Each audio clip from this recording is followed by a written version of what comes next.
Hello everyone, मैं M Singh आप सभी का अपने यूट्यूब चैनल मेरी क्लास में स्वागत करता हूं। हम लोग आज मार्च महीने के प्रमुख घटनाक्रम के बारे में देखेंगे। ये पार्ट मार्च महीने का 2 पार्ट में आएगा। ये पहला पार्ट है। इसके बाद दूसरे पार्ट के बाद आप इसकी PDF डाउनलोड कर सकते हैं। तो शुरू करते हैं। मार्च की महत्वपूर्ण घटनाएँ। सिमलीपाल बायोस्फीयर, वर्तमान समय में ये उड़ीसा में है। ये रिजर्व क्षेत्र आग लगने के कारण ये चर्चा में रहा था। तो ये काफ़ी इम्पोर्टेंट है सिमलीपाल, इसे आप याद रखिएगा। कहाँ पर है? उड़ीसा में है। चर्चा में क्यों रहा? तो आग लगने के कारण ये चर्चा में रहा। प्रमुख रूप से ये मगरमच्छ के प्रजनन के लिए जाना जाता है सिमलीपाल। चलिए, दूसरा पॉइंट है, भारत सरकार ने इसे 1994 में जैवमंडल आरक्षित रिजर्व क्षेत्र घोषित किया था। 2009 में यह यूनेस्को का हिस्सा बन गया। यूनेस्को का मुख्यालय आप याद रखिएगा कहाँ पर है? पेरिस में है। यूनेस्को का मुख्यालय कहाँ है? न्यूयॉर्क में है। याद रखिएगा, पेरिस में नहीं है। ये इसको क्या करेगा? अब ये इसके संरक्षण में आ गया है, अर्थात इसकी देख रेख का खर्च यूनेस्को द्वारा वहन किया जाएगा। सिमलीपाल बाघ अभयारण्य प्रमुख रूप से बाघों के लिए जाना जाता है। चलिए, संयुक्त राष्ट्र संघ द्वारा 2023 को अंतर्राष्ट्रीय बाजरा वर्ष घोषित किया गया है। कौन सा वर्ष घोषित किया गया है? बाजरा वर्ष के रूप में घोषित किया गया है। किसके द्वारा? संयुक्त राष्ट्र महासभा द्वारा। 2024 को अंतर्राष्ट्रीय ऊँटों का वर्ष घोषित किया गया है। ये पॉइंट याद रखिएगा। कौन सा वर्ष घोषित किया गया? 24 को ऊँटों का वर्ष घोषित किया गया। 2022 को आर्टिजनल मत्स्य एक्वाकल्चर का अंतर्राष्ट्रीय वर्ष घोषित किया गया है। इम्पोर्टेंट है काफ़ी। और 2021 को शांति एवं विश्वास का अंतर्राष्ट्रीय वर्ष घोषित किया गया। 2021 में 4 चीज़ें घोषित की गई हैं। इसे शांति एवं विश्वास का अंतर्राष्ट्रीय वर्ष घोषित किया गया है। सतत विकास मतलब सस्टेनेबल डेवलपमेंट के लिए रचनात्मक अर्थव्यवस्था का अंतर्राष्ट्रीय वर्ष भी इसे घोषित किया गया है। फलों और सब्जियों का अंतर्राष्ट्रीय वर्ष घोषित किया गया है। बाल श्रम के उन्मूलन के लिए अंतर्राष्ट्रीय वर्ष भी इसे घोषित किया गया है। तो ये चार चीज़ें हैं जिन्हें 2021 में संयुक्त राष्ट्र संघ द्वारा घोषित किया गया है। एक बार फिर से देख लीजिए। शांति एवं विश्वास का अंतर्राष्ट्रीय वर्ष, सतत विकास के लिए रचनात्मक अर्थव्यवस्था का अंतर्राष्ट्रीय वर्ष, फलों और सब्जियों का तथा बाल श्रम के उन्मूलन के लिए अंतर्राष्ट्रीय वर्ष घोषित किया गया है। चलिए, मैरी कॉम की बात कर लेते हैं। 6 बार की विश्व चैंपियन रही मैरी कॉम को अंतर्राष्ट्रीय मुक्केबाजी संघ की चैंपियंस एंड वेटरन्स कमेटी का चीफ चुना गया है। तो याद रखिएगा, ये 6 बार के विश्व चैंपियन रही हैं, प्रसिद्ध मुक्केबाज हैं। और इनका संबंध किस राज्य से है? तो मणिपुर से है। इन्हें मैग्निफिसेंट, शानदार मैरी के उपनाम से भी जाना जाता है। इनकी आत्मकथा बहुत बार पूछी गई, इसे भी आपको याद रखना है। अनब्रेकेबल इनकी आत्मकथा का नाम है। तो ये मैरी कॉम से इतने पॉइंट्स आप याद रखिएगा। चलिए, हाल ही में चर्चित नदी नाग नदी के विषय में देख लीजिए। यह नदी अंबाझरी झील से निकलती है। किस झील से निकलती है? अंबाझरी झील से निकलती है। नागपुर शहर से होकर गुजरती है। औद्योगिक प्रदूषण एवं सीमित प्रदूषण के कारण ये चर्चा में रही थी। चर्चा में क्यों रही? क्योंकि हाई कोर्ट ने इसको, मुंबई हाई कोर्ट ने इसको लेकर सरकार को गाइडेंस जारी किया था, इसलिए काफ़ी नदी चर्चा में रही। तो आप इसे याद करते हैं कि किस शहर से होकर गुजरती है? तो प्रमुख रूप से नागपुर शहर से होकर गुजरती है। विश्व का प्रथम प्लेटिपस अभयारण्य कहाँ पर स्थापित किया जा रहा है? तो सिडनी में स्थापित किया जा रहा है। मोस्ट इम्पॉर्टेंट पॉइंट है। प्लेटिपस क्या होता है? एक प्रकार का जहरीला स्तनधारी है। ये भी बहुत इंपॉर्टेंट पॉइंट है कि स्तनधारी किस वर्ग का है? ये जहरीला है। ठीक है। Next point, very very important, black brown babbler 170 वर्ष बाद कालीमंतन, ये एक द्वीप है इंडोनेशिया में, जैसे जावा सुमात्रा है उसी प्रकार में खोजा गया है। 170 वर्ष बाद ये दिखाई दिया है। एक प्रकार का पक्षी होता है ब्लैक ब्राउन बेबलर। तो ये पक्षी है। 170 वर्ष बाद कालीमंतन इंडोनेशिया में खोजा गया। एक प्रकार का ये क्या है? पक्षी है। इसे आप नोट कर लीजिएगा, पक्षी। एक्सरसाइज डेजर्ट फ्लैग 6 भारत एवं संयुक्त अरब अमीरात की वायुसेना के मध्य संपन्न होने वाला ये सैन्य अभ्यास है। तो याद रखिएगा, किसके मध्य हुआ है? भारत और संयुक्त अरब के मध्य हुआ है। सेना की बात करेंगे तो ये वायुसेना के मध्य संपन्न सैन्य अभ्यास का नाम है exercise desert.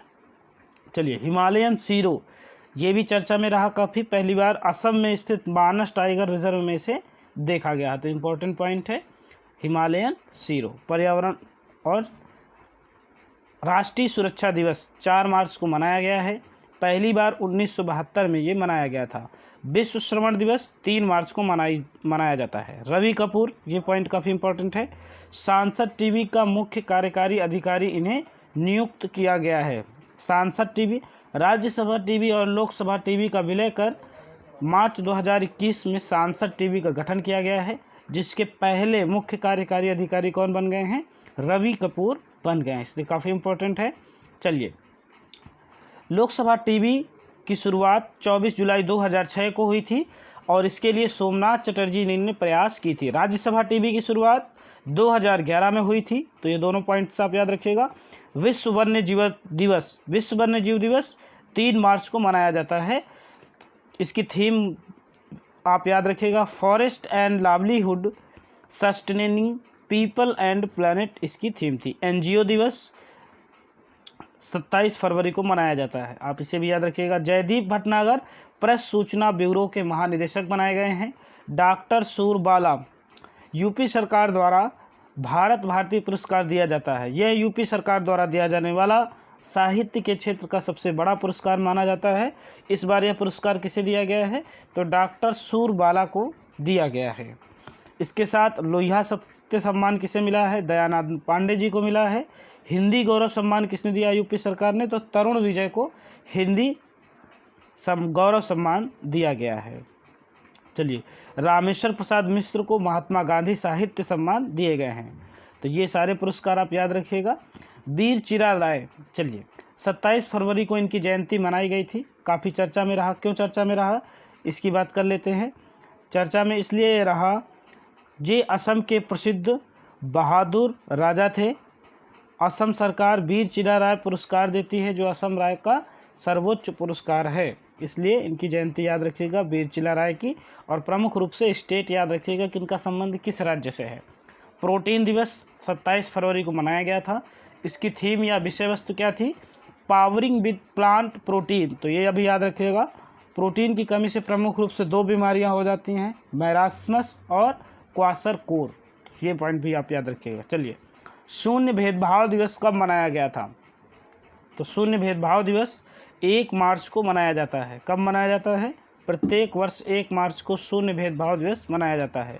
Ligia नूरोना, important point है, ये कौन है? यूएनओ के महासचिव, वर्तमान में एंटोनियो गुतेरस हैं, ने अर्थशास्त्री नोरोना को UNEP, united nation environment programme, संयुक्त राष्ट्र पर्यावरण कार्यक्रम के न्यूयॉर्क स्थित कार्यालय का प्रमुख नियुक्त कर दिया गया है।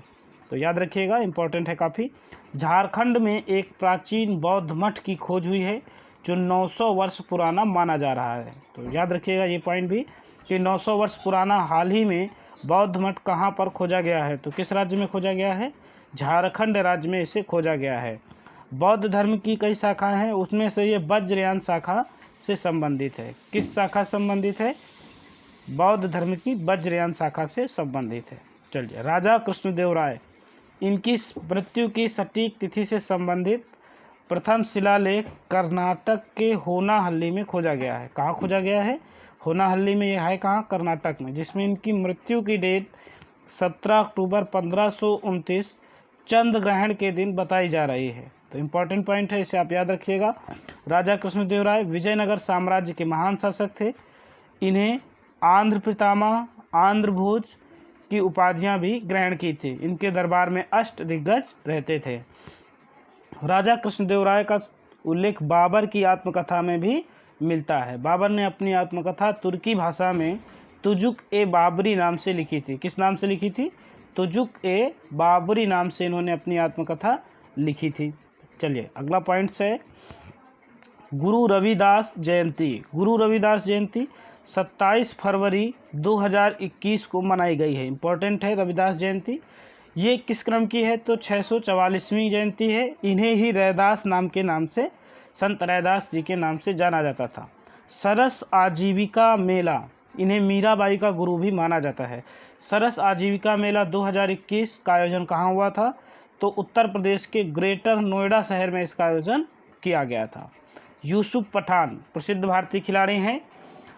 क्रिकेट के सभी प्रारूपों से इन्होंने क्या ले लिया है, संन्यास धारण कर लिया है मार्च महीने में यूसुफ पठान। चलिए मोहन कृष्ण बोहरा जी की बात करते हैं। 2020 का बिहारी पुरस्कार उनको मिला है। उनकी रचना है तस्लीमा, संघर्ष और साहित्य, जिसके लिए उन्हें यह सम्मान दिया गया है। तो इनकी पुस्तक याद रखिएगा। बिहारी पुरस्कार की बात की जाए तो यह पुरस्कार के बिरला फाउंडेशन द्वारा दिया जाता है। कब से दिया जा रहा है? 1991 से दिया जा रहा है।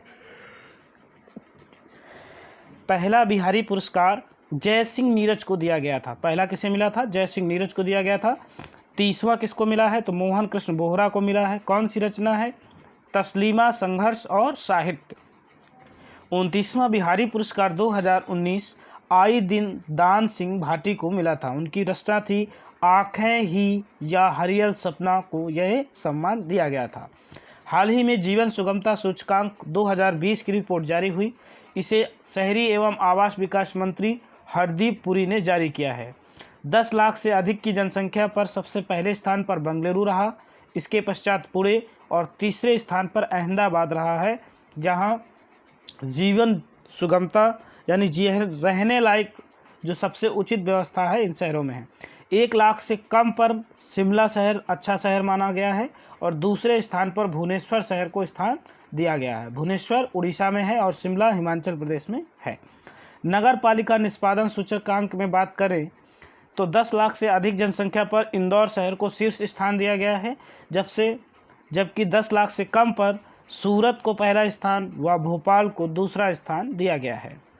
तरुण बजाज इंपॉर्टेंट पॉइंट है, इन्हें राजस्व विभाग का सेक्रेटरी बना दिया गया है। राजस्व विभाग के सेक्रेटरी बना दिए गए हैं तरुण बजाज। आर्थिक स्वतंत्रता सूचकांक 2021, यह रिपोर्ट हेरिटेज फाउंडेशन अमेरिका द्वारा जारी की गई है।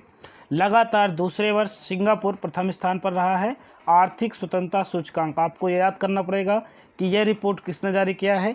हेरिटेज फाउंडेशन अमेरिका द्वारा जारी किया गया है। पहला स्थान किसे मिला है? तो सिंगापुर को मिला है। दूसरे स्थान पर न्यूजीलैंड रहा है। भारत को 121वीं रैंक मिली है। पहली बार इस सूची में हांगकांग को शामिल नहीं किया गया है, इसे भी आपको याद करना पड़ेगा। एपेक देशों की बात करें तो एपेक देशों में भारत को 26वां स्थान दिया गया है। ये पॉइंट नहीं है, 26वां स्थान दिया गया है। तो ये भी पॉइंट आप याद रखिएगा, इम्पॉर्टेंट है। गुड़ महोत्सव, तो गुड़ महोत्सव लखनऊ में मनाया गया है। उत्तर प्रदेश प्रत्येक जिले में वन एक उत्पाद एक जिला, वन प्रोडक्ट वन डिस्ट्रिक्ट वाली योजना के तहत इन सभी को बढ़ावा दे रहा है। तो गुड़ महोत्सव कहाँ मनाया गया है? लखनऊ में मनाया गया है। इसी प्रकार काला नमक चावल महोत्सव कहाँ मनाया गया है? तो सिद्धार्थनगर में मनाया गया है। स्ट्रॉबेरी महोत्सव कहाँ मनाया गया है? तो झांसी में मनाया गया है। तो इस तरह से कुछ उत्सव, यानी जो जिस उत्पाद के लिए जिला प्रसिद्ध है वहाँ पर उसे उत्सव के रूप में मनाया जा रहा है। उत्तर प्रदेश सर्वाधिक गन्ना उत्पादक राज्य भी है, ये भी आप याद रखिएगा। वो गन्ना, गेहूँ, आलू, दूध में उत्तर प्रदेश का प्रथम स्थान है। भारत का सबसे बड़ा किडनी डायलिसिस अस्पताल ना बाला साहेब गुरुद्वारा द्वारा दिल्ली में खोला गया है। तो भारत का सबसे बड़ा किडनी हॉस्पिटल कहाँ पर है? दिल्ली में है। इसे किसने खोला है? तो इसे बाला साहब गुरुद्वारा द्वारा खोला गया है।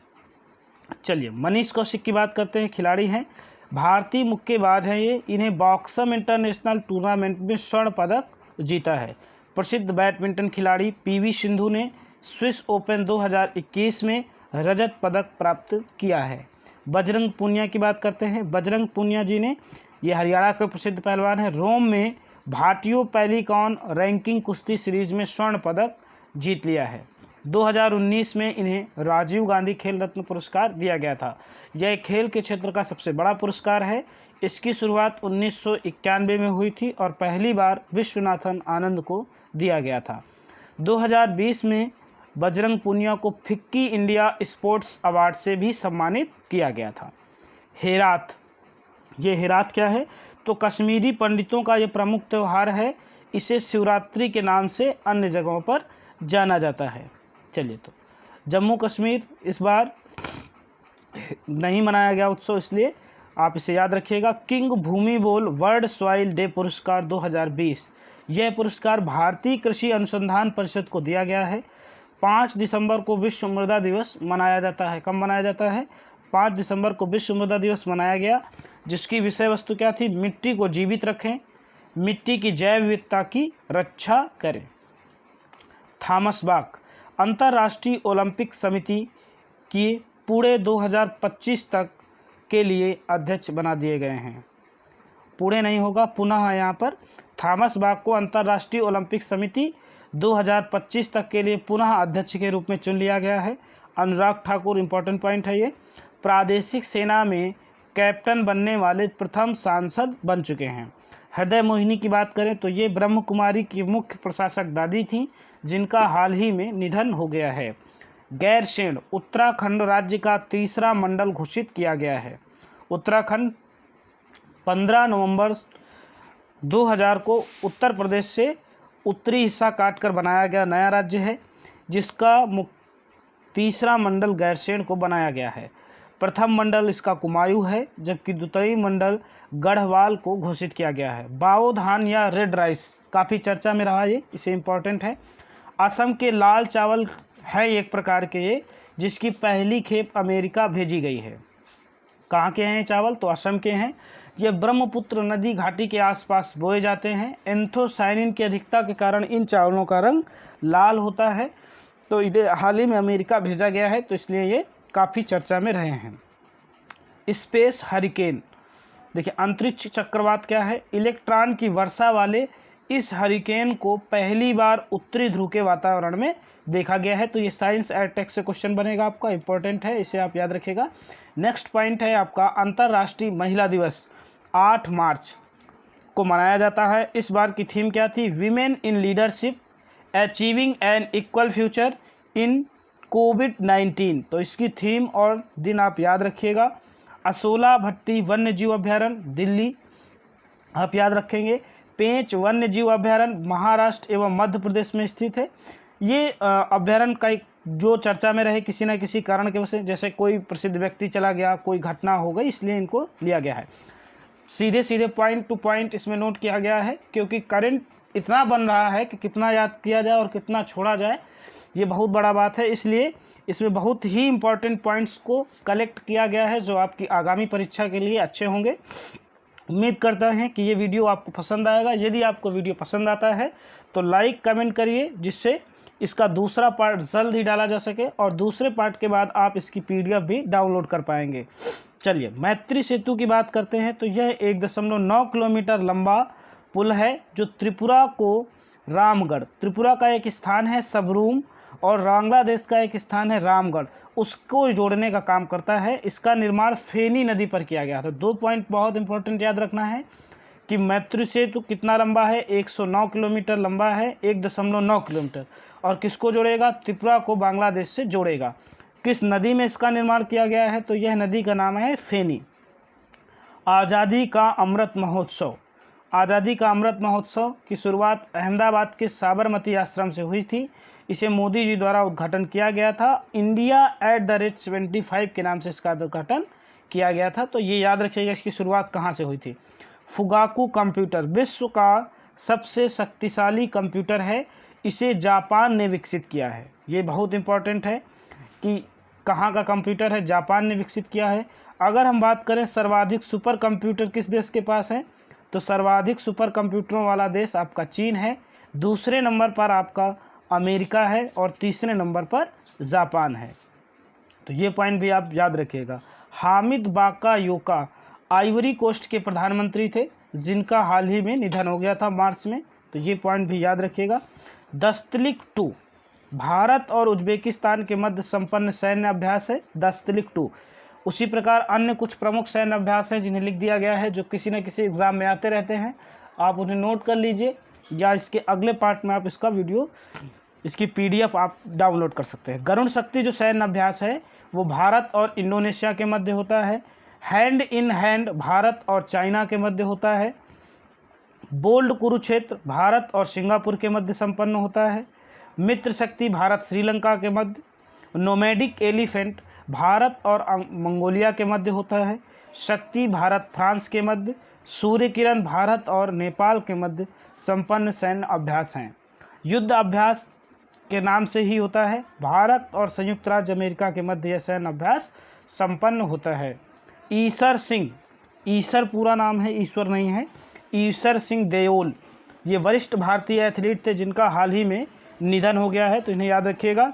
तीरथ सिंह रावत उत्तराखंड के ये नवे मुख्यमंत्री बन गए हैं। जीपी सामंत भारत के मुख्य सांख्यिकीविद बने हैं।